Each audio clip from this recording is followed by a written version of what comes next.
It's 2017 and Old Time Radio DVD is still here. Check out our new customer ownership program and the lowest prices ever. Just go to oldtimeradiodvd.com for full information about this wonderful program. Don't forget our new program, 123 Ready TV. Folks, this is really a great app for Android and Windows phones, computers, and tablets. And it's only $19.99. In the near future, we will be adding a new component to it, Old Time Radio. It's a great product for 2017. Visit oldtimeradiodvd.com today. Place your order. You'll be glad you did. Palmolive Soap, your beauty hope, and Luster Cream Shampoo for soft, glamorous, caressable hair bring you Our Miss Brooks, starring Eve Arden.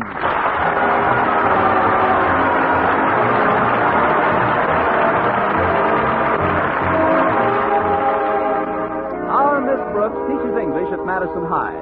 Well, like many other romantically inclined people, she sent the object of her affections, Madison's bashful biologist Philip Boynton, an unsigned card for Valentine's Day. And then she sat down to wait for his reply. It wasn't that his reply was long in coming. It just didn't come at all. Knowing Mr. Boynton, I wasn't too surprised that he forgot about Valentine's Day. But I was determined to change the locale of our next date. For the past 6 weeks, we had spent every Friday afternoon at the zoo. Now, I am definitely not anti-animal, but I am a school teacher, and hence, after spending 3 hours in the monkey house, I just can't afford to buy Taboo by the quart. I was brooding about it in the school cafeteria on Friday when Harriet Conklin walked over. Mind if I sit down with you, Miss Brooks? Not at all, Harriet. But don't you usually have lunch with Walter Denton? Well, yes, I do. But he's manager of the basketball team, you know, and he's giving the boys an extra skull practice. Really? Whose skull are they using today? I hope you're not expecting Mr. Boynton to have lunch with you, Miss Brooks. He told me he was eating his lunch in the laboratory because he didn't want to leave McDougal alone. Oh, don't tell me that frog is sick again. Not actually sick. It's just spring fever or something. It's kind of fun to have lunch without any men around anyway. Don't you think so, Miss Brooks? Well, yes and no. What do you mean, yes and no? No.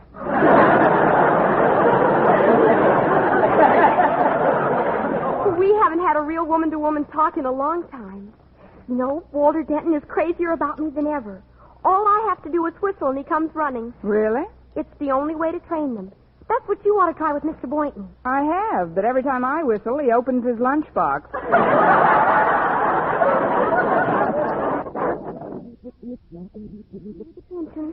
Sometimes his dog-like affection and constant worship becomes absolutely cloying. Well, I wish Mr. Boynton would cloy me once in a while. By the way, Harriet, when Walter takes you out on a date, where do you usually go? Oh, all sorts of places, Miss Brooks. A drive in the country or for a long walk in the park. Or sometimes we go to a movie and hold hands. Do you ever go to the zoo? The zoo? Oh, gosh, no. Except when Mr. Boynton takes us there for his monthly lecture. That's where I've got an edge on you kids. I hear it every week. But Mr. Boynton takes you to the movies once in a while, doesn't he? Oh, yes. As a matter of fact, we went last week. Was it romantic? Oh, extremely. We stood in a crowd of people behind a velvet rope for a while, and then an usher said, "There's one down front." Yes. That was the last I saw of Mr. Boynton for 3 hours. I finally got a seat in the balcony. Oh, golly, that's a shame, Miss Brooks. You couldn't hold hands at all, could you? Not even with the long gloves I was wearing. But about those Fridays in the monkey house, Harriet... I'm surprised at you, Miss Brooks. You don't really let Mr. Boynton take you to the monkey house every week, do you? Well, I think it's the monkey house. It can't be the Taj Mahal with all those bananas. Well, if it isn't Madison High's Ferris, may I join this charming bevy of pulchritude? Why, Walter, what a lovely speech. Yes, you are a delightful child, Walter. But if you'll excuse me, Miss Brooks, I'd like to get my entree at the steam table. Oh, can I be of service, Fair Harriet? I'll gladly fetch what you want. No, thank you. But if you'll sit up nicely when I return, I'll pat you on the head. Arf, arf. Can I get you anything, Miss Brooks? No, thanks, Harriet. Just bring back a roast beef bone and a can of Strong Heart. Okay, Harriet. You know, I think it's wonderful the way you kids get along. You're very fond of Harriet, aren't you, Walter? Very. Plus which, Harriet's the principal's daughter, and I'm manager of the basketball team.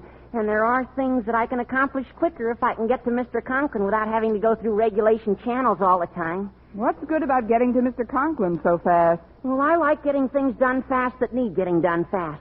Like New Jersey's, for instance. Like New Jersey's what, for instance? Not New Jersey's anything. New Jersey's for the basketball team. Oh, we need them badly. You do, at that. The ones the team wore in their last game looked awfully fuzzy. They didn't wear any in their last game.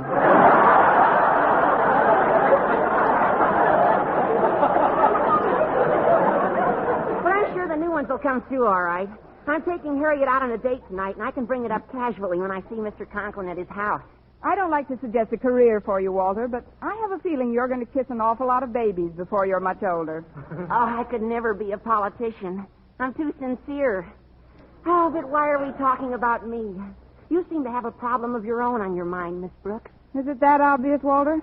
I have been thinking about Mr. Boynton, but only in connection with getting him out of the zoo and into my parlor. That shouldn't be too tough. What kind of a web are you spinning? Webb? Look, Miss Brooks, at the risk of feeling like a traitor to a fellow male, I'll help you plot Mr. Boynton's overthrow. But frankly, I'm kind of hungry right now. Then why don't you eat, Walter, and we can finish building the bomb after lunch? Oh, say, there's Mr. LeBlanche, the new French teacher. Oh, he ought to know plenty about romance. He's a real Frenchman. I'll call him over. Don't you dare, Walter. When I'm ready to take my case to the United Nations, I'll let you know. Besides, I've seen Mr. LeBlanche on dates with Miss Enright lately. So what? Miss Enright goes on dates with anybody. Gosh, every time she sees Mr. Boynton, she makes goo-goo eyes at him. That's not nice, Walter. Miss Enright's eyes are always that way. I mean, it's unethical. Unethical is better than lonesome, Miss Brooks. Oh, Mr. LeBlanche. Walter, please. Call me Walter? Yes. Would you be kind enough to come over here a minute? I'd like to talk to you about something very important. Well, you better talk to him, Very Walter, well. because I refuse I bring my coffee along and... Oh. How do you, Miss Brooks? Fine. How do you, Mr. LeBlanc? What did you want to talk to me about, Walter? Oh, it isn't important. I'll see you later. Now, that's what I call a real subtle maneuver. He's a funny boy, no? No. Well, now it's just you and I, Miss Brooks, eh? I'm afraid it's just you, Mr. LeBlanc. I've got to see Mr. Conklin about something. Mr. Conklin? Please, Miss Brooks, I think Mr. Conklin is a fine principal. But do you have to mention him during the lunch period? You've got something there. I guess it can wait a while. It's only a question of giving him my weekly $1. Oh, you owe him a weekly $1? For what? It's a long and grim story, but I think I can boil it down to the repulsive essentials. A couple of weeks ago, I took an electric heater of his, connected it in Mr. Boynton's laboratory on an overloaded circuit, and shorted the building, started a small fire, and ruined the heater. Why you do that? I like sirens. Oh, I didn't do it purposely, Mr. LeBlanc. It was an accident. One for which I'm paying at the rate of $1 a week. And today's dollar day at Madison. Well, that is too bad, Miss Brooks, but it is not money that causes you to look the way you do today. Is there a sign on my forehead? How do I look today? Well, there are only two things that can make a woman have the look you have on your face. One is an affair of the heart. The other is the meatballs in this cafeteria.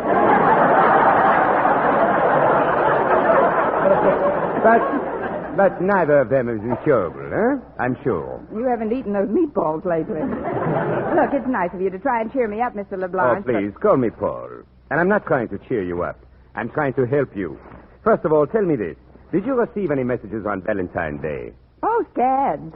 I got one from Zimmerman's Bakery, one from the finance company, a lovely little card from Bertie's bicycle shop, in the shape of a pump, that one was. And, oh, yes, a dandy little poem from Sam, our neighborhood scissor sharpener.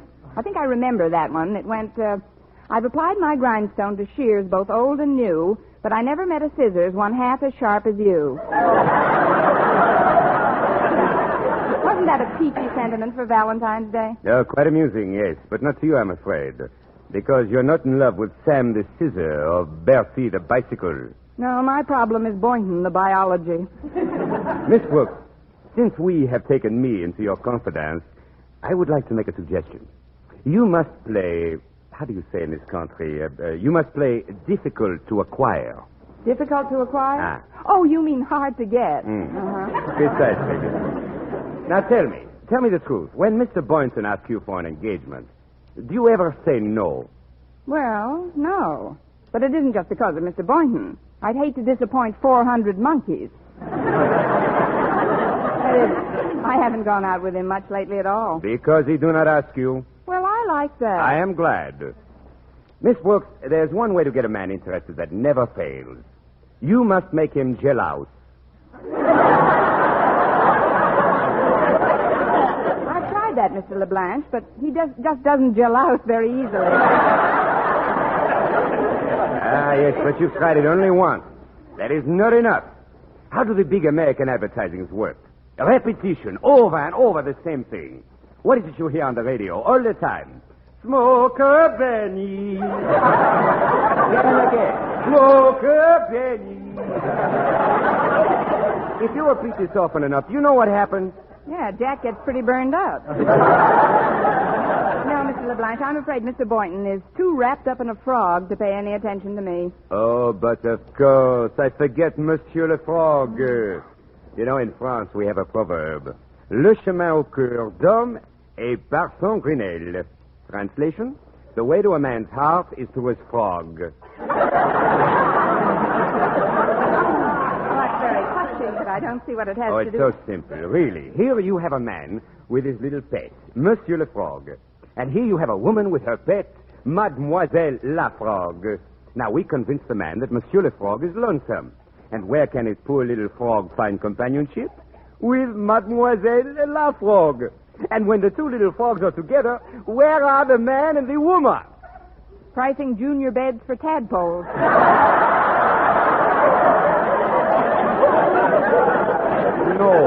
No, Miss Brooks, no. The man and the woman are also together. Now, you know, Miss Brooks, what you have to do to get Mr. Boynton to be a passiodor, no? Yes, I've got to build a better frog trap. Look, Mr. LeBlanche. This idea is a little impractical. Coming, Miss Brooks. Oh, you look better already. Hello, Walter. Mr. LeBlanche is quite an idea man. We were just discussing a really fantastic scheme. Not only fantastic, but ridiculous and absurd. Walter. Yes, Miss Brooks? Run down to Peterson's pet shop and get me a female frog.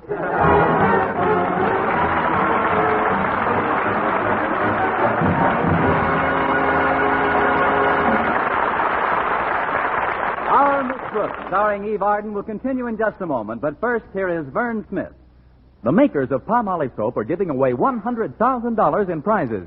First prize, $49,000, plus over 4,900 other cash prizes in the Big 49 Gold Rush Contest. Hundreds will strike it rich in this exciting Gold Rush Contest. One of them may be you. It's easy to enter. Just finish this sentence in 25 additional words or less. I like Palmolive soap because. That's all. Just 25 words or less to finish the sentence, I like Palmolive soap because.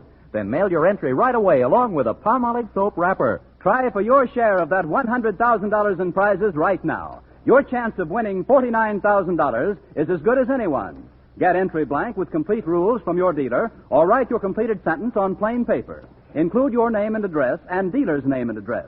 Mail with one Palmolive soap wrapper for each entry to Gold Rush Contest, Box 49, New York 8, New York. Better write that down. Gold Rush Contest, Box 49, New York 8, New York. Enter as often as you like, including one wrapper with each entry. Get Palmolive soap right away to help win a lovelier complexion and try for your share of the $100,000 in cash prizes.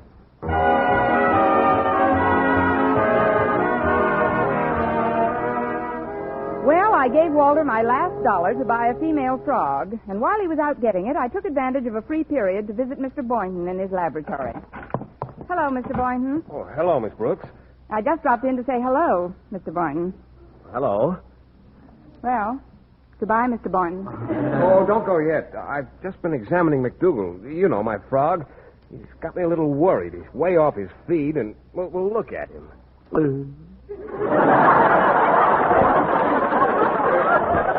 Don't you think his eyes pop out more than usual? What did you say? I said, don't you think his eyes pop out more than usual? Yes. For a minute, I thought he was Eddie Cantor. Hi, Max. Of course, you know what's wrong with Mac, don't you? Oh, no, Miss Brooks, I don't. Well, it's getting very close to spring, and it's just... After all, you raised him from a tadpole, and it's only natural that you should still think of him as your baby, but he's a big boy now. What do you mean, Miss Brooks? Well, just this, Mr. Boynton. Did it ever occur to you that Mac gets lonesome all alone in that cage? Oh, I let him out of the cage quite often. He hops all over the lab. But what good is that? He hasn't got any friends here. Oh, I don't know. There are always a number of guinea pigs around. Of course, he doesn't pay much attention to them. Well, naturally, guinea pigs make fine friends for other guinea pigs. A frog might crave a different kind of companionship. Well, what about me? I'm very close to McDougal. I've been his constant companion. If I were a frog, I don't think I'd consider that the ideal arrangement either. No, I think I'd want something a little more frog-like. Well, what are you getting at, Miss Brooks? Look, did you ever sit down and tell McDougal about the birds and bees? Well, what does he want with birds and bees? He won't even make friends with guinea pigs. Well, let me put it this way. Mrs. Davis, my landlady, has a cat named Minerva. Now, around this time of the year, Minerva keeps us both awake half the night with an almost incessant yowling. Well, have you tried giving her a saucer of milk? That's not what she's yowling about, Mr. Boynton. Milk's very effective with a cat, usually. Yes, I know. And believe me, if I thought it would quiet her down, I'd give her an autographed picture of Elsie the cow. But it won't. She's yowling because she's lonely. Why, Miss Brooks, I didn't know you were so aware of these biological manifestations. Where did you learn all this? My mama done told me.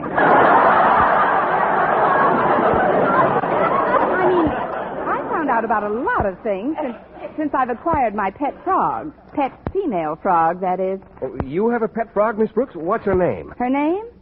Millie. Millie? Yes, from the picture, The Mating of Millie. Oh, she's awfully cute, too. Why, you think Mac almost understood what you were talking about? Well, don't think for a minute he doesn't. What do you say, Mac? Would you like to come over and play with Millie this afternoon? Hooray! Today you are a man, Frog. Oh, this is amazing, Miss Brooks. Look, if you don't mind, I'd like to ask you if... Shine up your hope chest, Millie. Here it comes. I'd like to ask you, Miss Brooks, how about a double date? That is, if it isn't too much trouble. Shall we say my place for tea? Splendid. Just bring a pogo stick and a deck of cards, Mr. Boynton. A pogo stick and cards? Yes, while Mac and Millie play gin, you and I can have a hopping contest. L'amour, l'amour. Excuse me. Could you come over here to the door a minute, Miss Brooks? I've got to get to my next class. Oh, certainly, Walter. I'll just be a minute, Mr. Boynton. Did you get it, Walter? Yes, it's in this paper bag, Miss Brooks. Here. Thanks. That's okay. I hope it works, Miss Brooks. Well, I'll see you in English. What's in the bag, Miss Brooks? This bag? Oh, just a roast beef sandwich Walter brought me. Well, it's a pretty active one. Look out, it's falling out of the bag.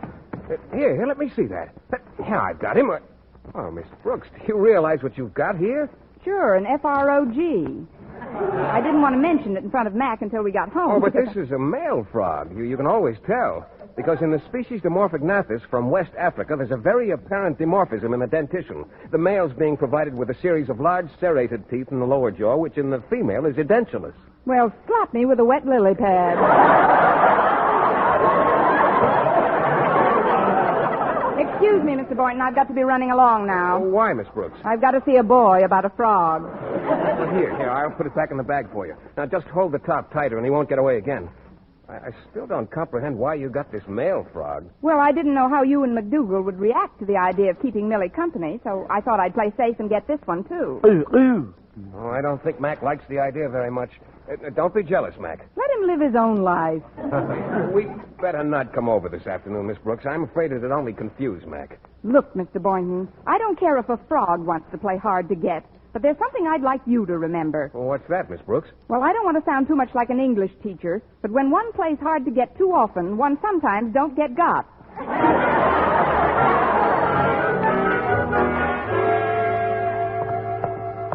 I'll just take this frog into my room and see how Walter happened to make such an awful... There you are, Connie. I've been looking all over for you. Mrs. Davis, what are you doing in the hallowed halls of Madison High? Well, I know how you've been waiting for a Valentine card from Mr. Boynton, and I just had to tell you that all hope isn't lost. But today is Friday, Mrs. Davis. That's just it, Connie. Some mail came this morning that should have been delivered Monday. A Valentine? No, a bill from the gas company. Now, that's the nicest bit of sentiment since Sam's scissors. They say that if we don't pay it immediately, they'll shut off the gas.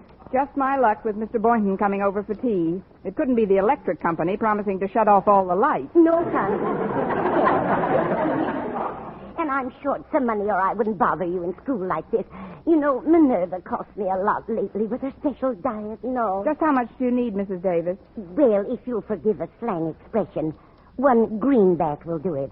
I just happen to have one on me. He's in this bag here. Now, don't look so alarmed, Mrs. Davis. I'm not cracking up completely. Look, just take this frog back to Peterson's pet shop, and they'll refund my $1. I'll explain why I bought the frog later. You don't have to explain anything to me, Connie. If you want a frog for a pet, it's perfectly all right. But why are you giving it back? To keep the gas on, for one thing. Besides, it's a male frog, and I've got to have a female. Well, you don't have to spend any money for that. I'll get you a female frog in the park. I never thought of that. I'd certainly appreciate it, Mrs. Davis. Will you bring it back with you after you've paid the gas bill? Certainly, Connie. And I just know that you'll be very happy together.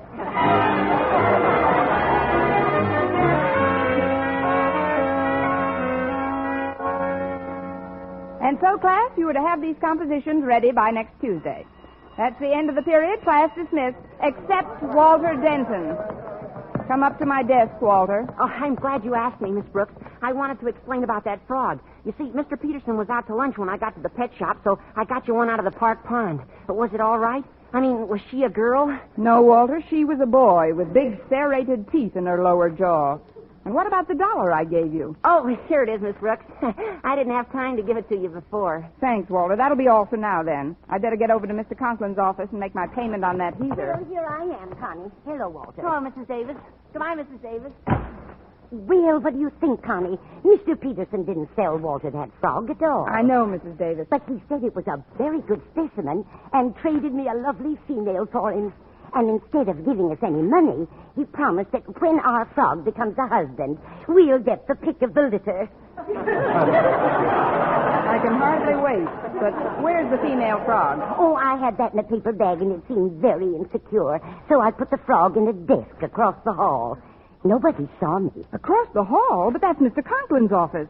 Mrs. Davis, you wait right here, and if I'm not back in 5 minutes, call the coroner. Now, what is it? Come in.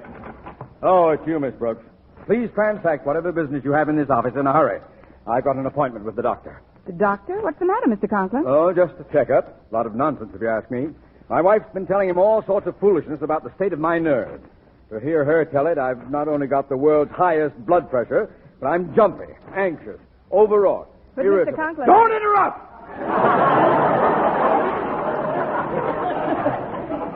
And I'm ill-tempered. Now, what is it you want? I just want to give you $1 towards the heater I accidentally injured. Here. Oh, thanks. Well, sit down for a minute, and I'll give you a receipt.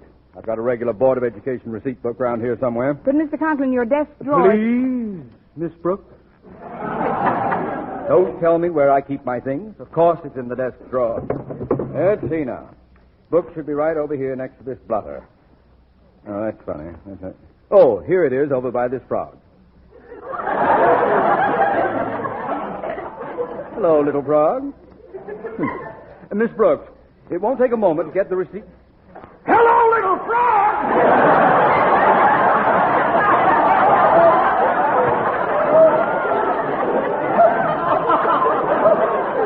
Miss Brooks, where did this monstrous... Do you know anything about this horrible creature? How did this get in... Please, Mr. Conklin, remember the world's highest blood pressure. Never mind that. What is this frog doing in my desk? Calm down, Mr. Conklin. Ours isn't the only school that's overcrowded.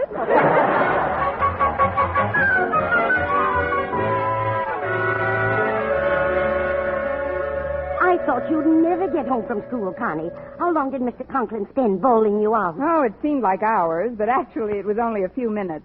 You should have been there when Mr. Conklin and Millie here faced each other across his desk drawer. Poor thing, her heart hasn't stopped beating yet. Neither is yours, Connie. You're as jumpy as Minerva. Are you sure Mr. Boynton said he'd be over for tea? Oh, definitely, Mrs. Davis. I told him all about how lonely Minerva was and compared her to McDougal. So he's bringing Mac over to meet Millie. It's the first time in weeks we've had a date away from the zoo. Oh. Well, that's Mr. Boynton now. I'll go make the tea, Connie, and you receive him alone. All right, Mrs. Davis, coming. Well, it's nice to see you boys. Come in. Let's go into the living room. Thank you, Miss Brooks. Here's something for Millie. It's from McDougal. Oh? I'll open it for her. Well, wasn't that thoughtful of Mac, Millie? Just what you needed. A clump of wilted lettuce. Here, I'll put it in this little box I keep her in. Oh, I guess Mac wants to see what Millie looks like. Oh, of course. Here, just hold him up. There we are. This is Mac, Millie. I think she likes him. But, Miss Brooks, didn't you say you had a cat on the premises? That's right, Minerva. She usually sleeps in the piano during the day. Here, Minerva, come out of the piano. Oh, well, she'll probably wake up in a little while. Sit down, Mr. Boynton. Oh, before I do, don't you want to open this big box? For me? Well, what in the world can this be? It's a cat, Miss Brooks. I brought him over to keep Minerva company.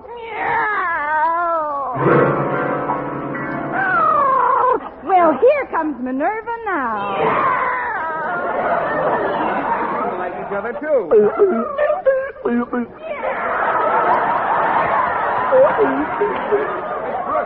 Miss Brooks, where are you going? You know where I'm going. I'll meet you by the third monkey from the left. Eve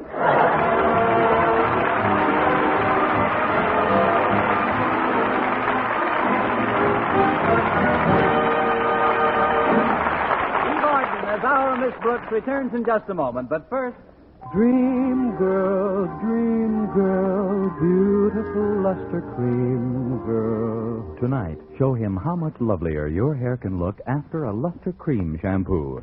Only Luster Cream brings you Kay Daumit's magic formula blend of secret ingredients plus gentle lanolin. Gives loveliness lather even in hardest water. Glamorizes your hair as you wash it. Luster Cream. Not a soap, not a liquid, but a dainty cream shampoo. Leaves hair fragrantly clean, free of loose dandruff, glistening with sheen. Soft, manageable. Gives new beauty to all hairdos or permanents. 4-ounce jar, $1. Smaller sizes, either tubes or jars.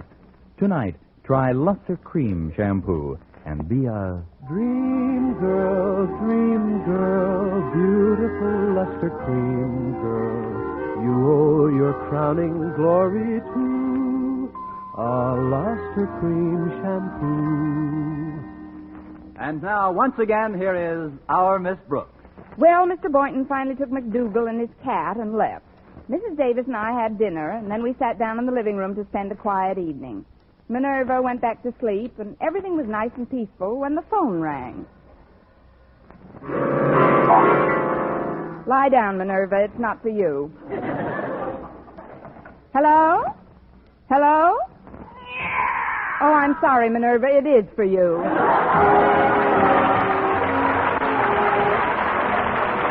Next week, tune into another Our Miss Brooks show brought to you by Palmolive Soap, Your Beauty Hope, and Luster Cream Shampoo for soft, glamorous, caressable hair. Our Miss Brooks, starring Eve Arden, is produced by Larry Burns, written and directed by Al Lewis, with music by Wilbur Hatch.